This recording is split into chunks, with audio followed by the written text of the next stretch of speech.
The morning my son abandoned me on my first birthday after my wife died, he handed me a printed chore schedule and told me not to overexert myself.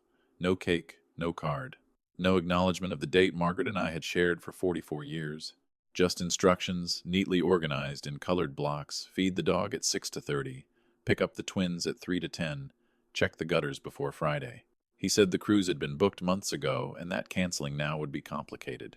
What he didn't know was that I had already read the emails about assisted living facilities and projected asset transitions. He believed grief had made me fragile.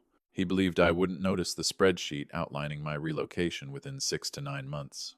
While he was boarding a flight to Rome with his wife and children, I was reviewing the deed that still carried only my name. By the time he returned 12 days later, rested and sunburned, the front door didn't open into the inheritance he assumed. It opened into a notice. And nothing about our family would be structured the way he planned again. The silence after their car disappeared down the street wasn't empty. It was revealing. For 2 years, Caleb and his wife Tessa had lived in the main house to help after I retired and Margaret's illness accelerated. I had moved into the garage apartment attached to the property, 480 square feet, one window overlooking the driveway where Caleb's white Lexus now sat each evening in the space my truck once occupied. Margaret planted the maple tree beside that driveway 20 years ago. Every fall it turned the deep red she loved, and she used to say it reminded her that endings could still be beautiful. This was the first September without her. Pancreatic cancer reduced 44 years of marriage to hospital corridors and consent forms in under 6 months. Grief doesn't erase capability. It sharpens awareness. At 6:02 that morning, instead of a birthday message, my phone buzzed with a spreadsheet outlining my responsibilities for the next 12 days. Efficient, polite, clinical. And that was what unsettled me most. I wasn't being comforted. I was being structured. Structured people are easier to transition, easier to reposition, easier to manage. I read the schedule twice, not in anger, but in recognition. Something fundamental had shifted long before that morning, and I was no longer willing to pretend I didn't see it. I didn't have to look far for confirmation that the shift I felt wasn't imagined. It surfaced quietly, almost casually, as if it had been waiting for me to notice. Margaret's old desktop in the garage apartment was still synced to the shared family email account. I logged in that afternoon to retrieve a tax document and saw a subject line that didn't belong to me but was about me. Long-term care planning options for Dad. Not Thomas, not my full name, just Dad. As if I were already a category instead of a person. I opened it before hesitation could intervene. The exchange between Caleb and a financial advisor outlined assisted living facilities in 2 neighboring states, cost comparisons, and something labeled asset transition efficiency. There was a projected relocation window, 6 to 9 months referenced twice. The phrase post-bereavement cognitive vulnerability appeared once. I read that line several times. Grief had been reframed as instability. Love had been translated into liability. Outside, I could hear the twins laughing while luggage wheels rolled across the driveway. Europe. 12 days. Carefully scheduled.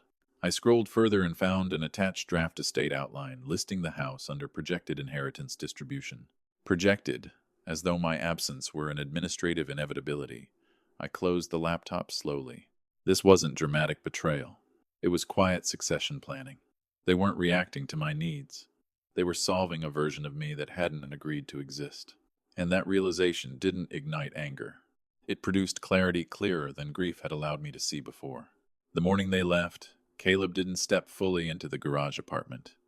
He stood in the doorway like a supervisor, confirming coverage before departure. "Lists on the counter," he said, adjusting the cuff of his travel jacket as if this were an ordinary weekday. Tessa hovered behind him, already in airport mode, sunglasses resting on her head, though the sun had barely risen. The twins ran forward and hugged me without hesitation. Lila whispered, "Happy birthday, Grandpa," quickly, almost like she wasn't sure it counted. Caleb handed me the stapled schedule, 2 full pages, color-coded, broken into neat 15-minute increments. Feed Baxter at 6:30. School drop-off at 7:45. Grocery restock Thursday. Lawn edging Saturday. Every task assumed availability. Every line assumed compliance. "We'll have limited service on the cruise," he added casually. "Text if anything urgent comes up." Urgent. The word lingered in the air. What he considered urgent involved airport transfers and dinner reservations. What I considered urgent involved autonomy. "You're okay with this, right?" he asked, watching my face carefully. That was the moment he expected resistance or gratitude. Instead, I nodded once. "I'm fine," I said evenly. And I was, just not in the way he imagined. As the Lexus rolled down the driveway past the maple tree Margaret planted 20 years ago, I didn't feel abandoned. I felt certain. They were leaving for leisure. I was staying for leverage. And only one of those paths would permanently alter the structure of our family. After their car disappeared at the end of the street, the house didn't feel empty. It felt exposed. For 2 years, I had accepted the arrangement under the language of support. Caleb and Tessa had moved into the main house to help out after my retirement and Margaret's diagnosis. I relocated to the garage apartment, compact, efficient, practical. Temporary, they said. But standing alone in the kitchen that morning, I realized nothing about it had been temporary. It had been transitional, and not in my favor. The granite countertops Tessa selected reflected clean, modern efficiency. The oversized sectional replaced Margaret's floral couch. Caleb's office was arranged with labeled binders and neatly stacked files. Everything signaled forward planning. Everything except me.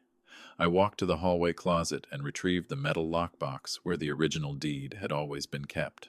Sole ownership, Thomas Whitaker. Margaret's name had been removed after probate. No amended trust. No joint tenancy. No transfer documentation. Legally, nothing had shifted. Socially, everything had. I photographed each page and emailed copies to myself and to Daniel Brooks, a former student who now practiced real estate law in Indianapolis. I wasn't acting impulsively. I was confirming leverage. When people begin drafting your timeline without consultation, argument is ineffective. Documentation is not. By the time I returned the lockbox to its shelf, the chore list no longer irritated me. It clarified me. Structure had been imposed quietly. Structure could be reclaimed the same way. I called Daniel that afternoon. He answered on the second ring and recognized my voice immediately, which steadied me more than I expected. There's something grounding about being remembered for who you were before you became someone's aging parent.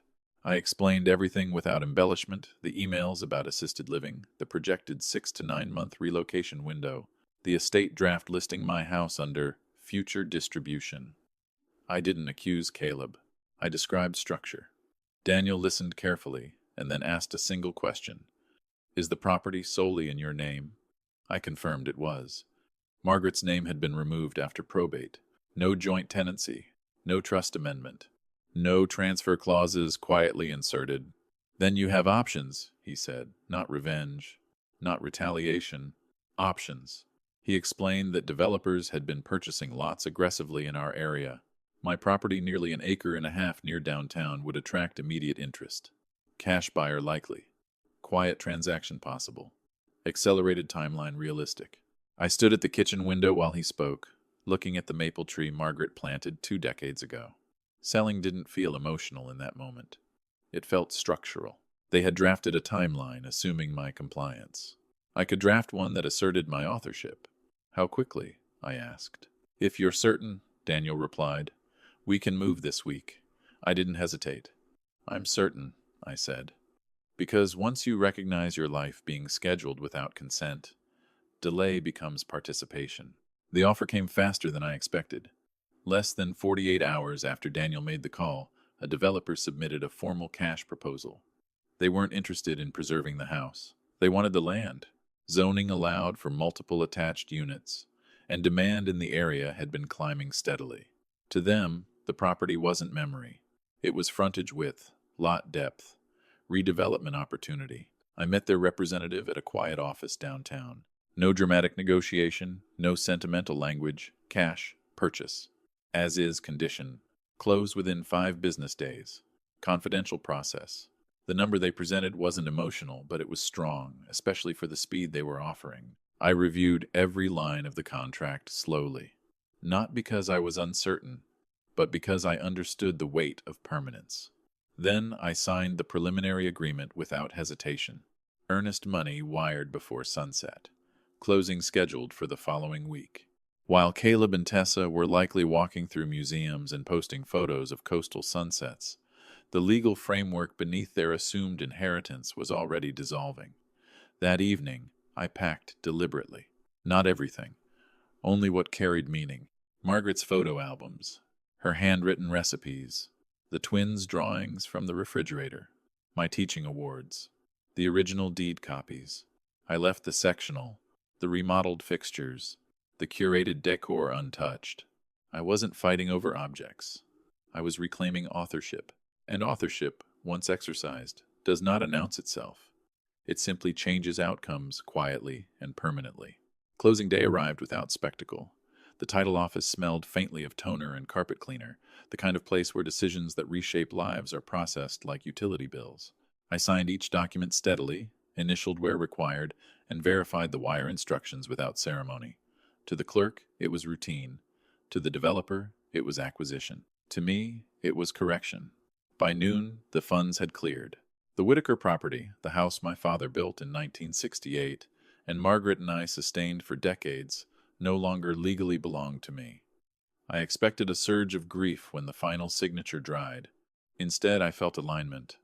Ownership isn't memory, it's authority. And authority had just been exercised deliberately. I drove back to the house one final time while temporary access was still permitted. Afternoon light stretched across hardwood floors that had held birthday candles, arguments, hospital discharge instructions, and quiet Sunday mornings. I taped the formal 30-day notice inside the front door, positioned where it would be impossible to miss. No accusations, no emotional language, just fact. Then I locked the door and slipped the key through the mail slot. Caleb was likely finishing dinner somewhere along the Mediterranean coast, unaware that the structure he believed permanent had already shifted beneath him. And shifts like that do not reverse themselves out of discomfort. They landed on a Thursday evening. I knew because the neighborhood security alert, still temporarily linked to my phone until possession officially transferred, sent a notification at 6:18 p.m. Motion detected at the front door. I didn't open the live feed immediately. There's strength in restraint. 4 minutes later, my phone rang. Caleb. I let it ring twice before answering. His voice wasn't angry yet, just destabilized. Dad, there's a notice taped inside the door. What is this? Paper rustled on his end. I could hear Tessa asking sharp questions in the background. It says the house was sold, he continued, disbelief tightening each word. That's correct, I replied calmly. Silence stretched long enough for the twins' confused voices to drift faintly through the phone. That part pressed against me, but I didn't retreat. You can't just do that, Caleb said, frustration rising. We live here. I corrected him gently. You reside there. Ownership is different. His breathing shifted confusion, turning into calculation. You should have talked to us, he insisted. I looked around my townhouse kitchen, where nothing felt provisional anymore. You drafted 6 to 9 months for me, I answered evenly. I drafted 5 days for myself. The line went very still. In that silence, he understood something fundamental. This wasn't retaliation. It was structural correction. And structural correction doesn't request permission from those who built the imbalance. Caleb didn't hang up. That surprised me. Most people retreat when leverage disappears. Instead, his voice lowered, shifting from accusation to exposure. You went through my office, he said, not asking, confirming. Yes, I replied calmly. I needed clarity. I could hear Tessa speaking sharply in the background, her words tight and defensive. But Caleb stepped away from the noise. Gravel shifted beneath his shoes as he paced the driveway that no longer legally belonged to him. Those were private planning documents, he insisted, trying to reclaim footing. I let the sentence settle before responding. Planning documents that included my relocation timeline, I said evenly. Silence followed, not angry this time, but unsettled. We were trying to be proactive, he added. After Mom, you weren't yourself. There it was again, grief reframed as deterioration. I was grieving, I said steadily, not declining. The distinction lingered between us. If you're listening, understand this. Vulnerability is not incompetence. And when people confuse the two, they begin constructing exits that were never requested. Where are we supposed to go? Caleb asked finally. The question wasn't hostile. It was destabilized. You have 30 days, I answered. That's more notice than I was given. The air on his end grew quiet. For the first time, he wasn't defending logistics. He was confronting assumption. And assumption, once met with consequence, rarely survives unchanged. The next morning, Caleb came to my townhouse alone. No polished Lexus positioned with quiet authority in the driveway. No sunglasses. No controlled posture. Just my son standing on a smaller porch than the one he grew up on. I opened the door, but didn't immediately step aside. Boundaries don't require hostility. They require position. He glanced past me into the living room where Margaret's photograph rested on the mantel, framed between two drawings the twins had made last spring. "You really moved," he said quietly, as if the evidence needed confirmation. "Yes," I answered. He rubbed the back of his neck, a gesture I hadn't seen since he was 17 and had misjudged something important. "This isn't about money," he began. "No," I agreed. "It's about authorship." The word seemed to settle in the space between us. "We thought you were struggling," he said carefully. "After Mom." I held his gaze. "I was grieving," I replied evenly. "That's not the same as dissolving." He didn't argue that point. "If you're listening, understand how easily vulnerability is mistaken for incapacity. You could have told us you didn't want help," he added. "You never asked," I said. That stopped him completely. For the first time, he wasn't defending logistics. He was confronting assumption. And assumption, once exposed to consequence, begins to fracture under its own weight. That evening, demolition began. Caleb didn't warn me beforehand. He sent a photo. A yellow excavator pressed against the front porch. Margaret and I rebuilt ourselves in 1983. No caption, no commentary. Just steel, positioned against memory. I studied the image longer than I expected to, not because regret surfaced, but because finality has a soundless gravity to it. An hour later, he called. The background noise told me he was standing across the street. Wood splintered, metal scraped. The rhythm of something permanent being reduced to debris. "They're tearing it down," he said. And for the first time since this began, there was no accusation in his voice. Only disorientation. "Yes," I replied calmly. "I didn't think you'd actually let it go," he admitted. That sentence revealed more than anger ever could. He had assumed my attachment would override action. "I didn't let it go," I corrected gently. "I released it." The distinction lingered. Holding on out of fear isn't loyalty. It's paralysis. The crack of collapsing beams echoed faintly through the line. "That was supposed to be the kid's inheritance," he added quietly. I paused before answering. "Inheritance isn't square footage," I said. "It's example." Silence followed, not hostile, but altered. "If you're listening, understand this. Preservation and possession are not the same thing." The house had sheltered decades of life, but what it represented had shifted long before the walls came down. And sometimes the only way to correct a structure is to allow it to fall. Later that night, Caleb texted instead of calling. "I found Mom's letter. I hadn't known he had discovered it." Margaret wrote several during her final months, carefully sealed envelopes labeled in her steady handwriting. Some were for me. Some were for the twins. Apparently one had been tucked inside the study desk drawer. I called him back. His voice sounded different, quieter, less certain of itself. "She wrote that character matters more than comfort," he said slowly. "That how we treat people when they're grieving defines who we are." I closed my eyes for a moment. That sounded exactly like her direct, calm, impossible to misinterpret. "She said not to rush decisions just because we're afraid of uncertainty," he added. There it was again, uncertainty. The thing he had tried to eliminate by reorganizing my life into a timeline. "I thought I was protecting you," he admitted. I let the wind through my townhouse window fill the silence before answering. "Protection without permission becomes control," I said evenly. He didn't argue. I could hear the empty lot behind him, open air where walls once stood. "I didn't mean to sideline you," he said. "Intent explains behavior," I replied. "It doesn't erase it." That settled differently this time, not defensive. Reflective. For the first time since my birthday, he wasn't defending structure. He was examining his posture inside it. And posture, once questioned, can change. 3 weeks after demolition, the lot was nothing but flattened soil and bright orange survey stakes marking future foundations. 5 townhomes would rise where one house had stood for more than 4 decades. I drove past once but didn't stop. Closure doesn't require witnessing construction. It requires internal alignment. Caleb called that afternoon, his tone steadier than it had been since this began. "We signed a lease," he said. "Smaller place, different neighborhood. I nodded even though he couldn't see me. Smaller isn't worse, I replied. It's clearer. He was quiet for a moment before continuing. I keep thinking about what Mom wrote, about dignity. The word carried weight now. I made you feel replaceable, he said carefully, as if testing the precision of it. That mattered, not because it erased anything, but because it named the fracture accurately. If you're listening, understand how rare it is for someone to identify harm without softening it. You tried to reorganize me, I said evenly. That's different than replacing me. But it still crossed a line. He didn't defend himself this time. I don't want to plan around you anymore, he admitted. Then plan with me, I replied. Silence followed. Not heavy, not fragile, just constructive. The land would soon hold new walls. But between us, something slower and more deliberate was forming. Not comfort, not convenience. Respect. And respect, once restored, changes the way people stand in the same room.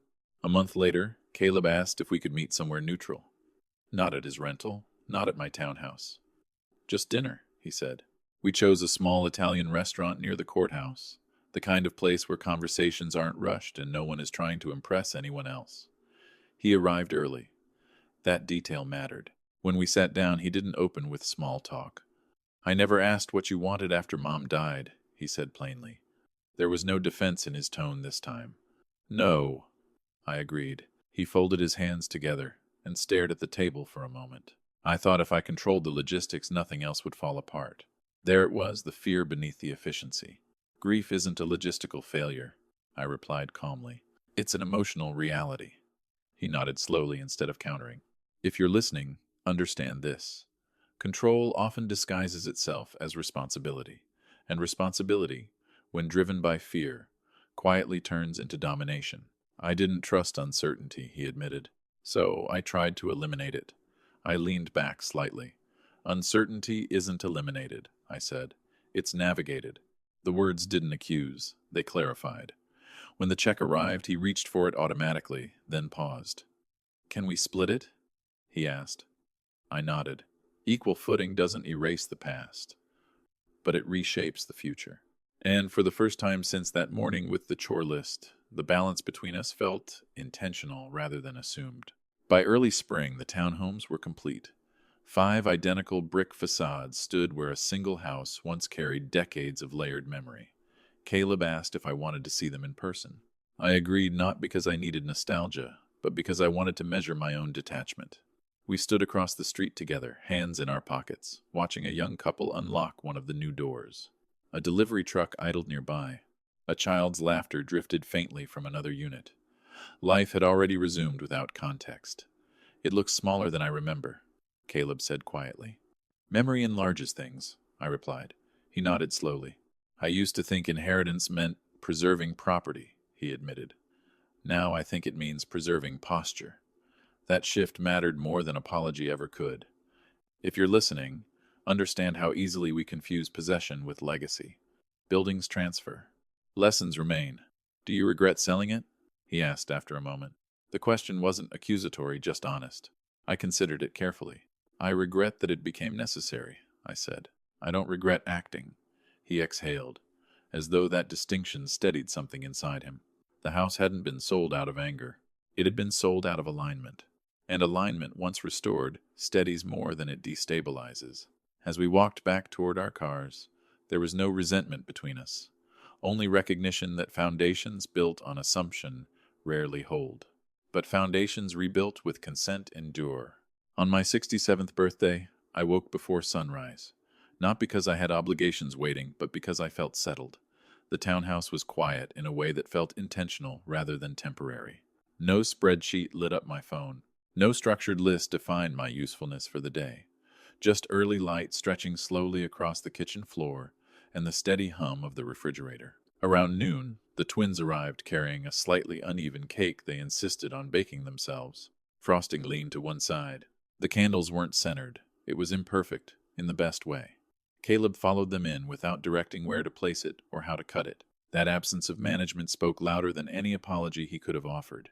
We sat at my small table, 4 chairs, equal spacing, no architecture reinforcing hierarchy. Make a wish, Lila said. A year ago, I had wished not to be erased. This year, I didn't need one. I blew out the candles, knowing nothing in my life was being drafted without my consent. After the twins ran outside to chase each other across the small patch of grass behind the townhouse, Caleb lingered. I confused movement with care, he said quietly. I thought if I kept adjusting things, nothing would fall apart. I looked at him steadily.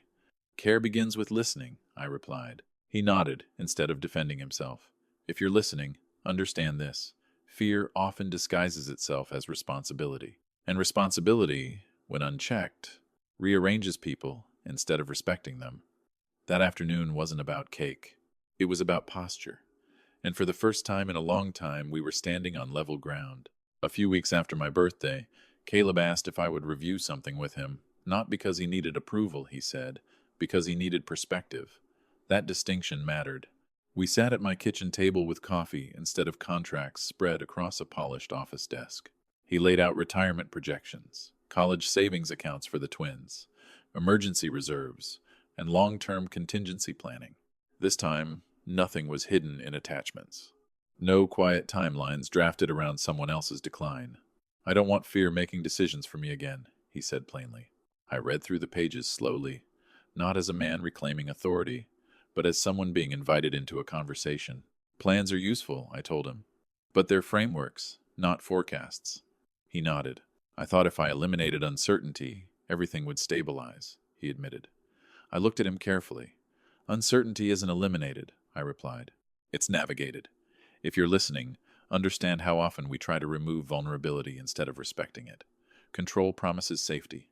Respect builds resilience. Caleb folded the papers without rushing the moment. We talked afterward about ordinary things, school schedules, summer programs, work travel without urgency, shaping the tone. Nothing felt managed. Nothing felt provisional. The townhouse had become more than a smaller address.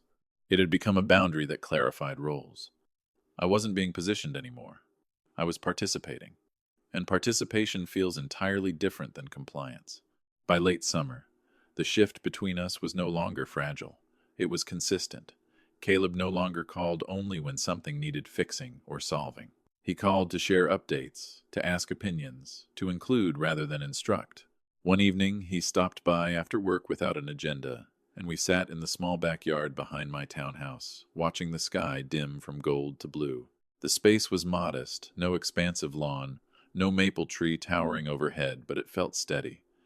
I've been thinking about inheritance, he said quietly. It's not property, it's posture.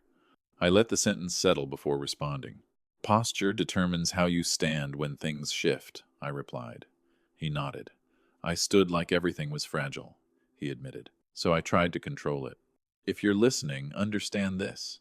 Fear often disguises itself as responsibility, and responsibility, when driven by fear, quietly becomes domination. I didn't trust uncertainty, he continued. I trusted planning. I leaned back in my chair. Planning is wise, I said calmly. Replacing people with plans isn't. He didn't argue. That was the difference now. He wasn't defending structure. He was examining himself inside it. The townhouse remained smaller than the house we lost, but the air felt expansive, because dignity, once restored, changes the dimensions of every room you occupy. And this time, no one was drafting my timeline but me. By early fall, the townhomes on my former lot were fully occupied. Porch lights glowed at dusk, where our single driveway once curved toward the maple tree Margaret planted decades ago. I drove past one evening without planning to have it guiding me more than intention. A child's bicycle leaned against one of the new garages. Someone had placed a seasonal wreath on a freshly painted door. Through an open window, I heard laughter unaware, unconnected, entirely new. Life had resumed there without context, and that felt right. Structures change hands. Stories do not automatically transfer with the deed. Later that week, Caleb stopped by with a folder tucked under his arm. I updated everything again, he said. This time, when I reviewed the documents, my name appeared not as dependent, not as projected relocation, but as advisor. The wording wasn't accidental. Advisor implied consultation. It implied voice. I want you involved, he said quietly, not managed. If you're listening, understand how small positional shifts reveal deeper internal ones. He wasn't trying to undo what happened. He was trying to ensure it wouldn't repeat. That difference mattered. Repair isn't about pretending damage never occurred. It's about building differently, because it did.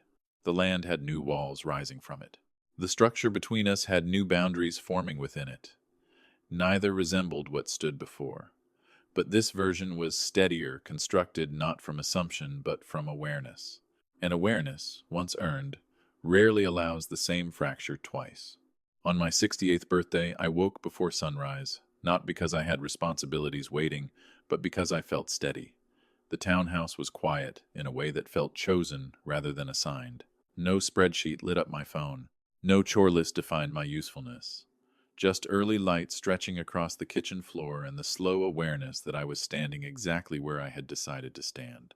Around noon, the twins arrived, carrying another slightly uneven cake they had insisted on baking themselves. The frosting leaned to one side. The candles weren't centered. It was imperfect and honest. Caleb followed them in without correcting anything, no instructions about where to set it down, no quiet management of the moment. That absence of control spoke louder than any apology ever could. We sat at my small table, 4 chairs, equal spacing, no architectural hierarchy. "Make a wish," Noah said. I looked at the flame and realized I didn't need one. A year earlier, I had wished not to be erased. Now I was fully present in my own life. After the twins ran outside, Caleb lingered. "Thank you for not cutting us off," he said quietly. I considered that carefully. "I didn't sell the house to leave," I replied. "I sold it to remain myself." He nodded, and there was no defensiveness behind it. "If you're listening, remember this. Preserving dignity doesn't fracture relationships, it clarifies them. The old house is gone. The land holds new walls. But I remain thinking, choosing, participating. No one drafts my ending without my consent.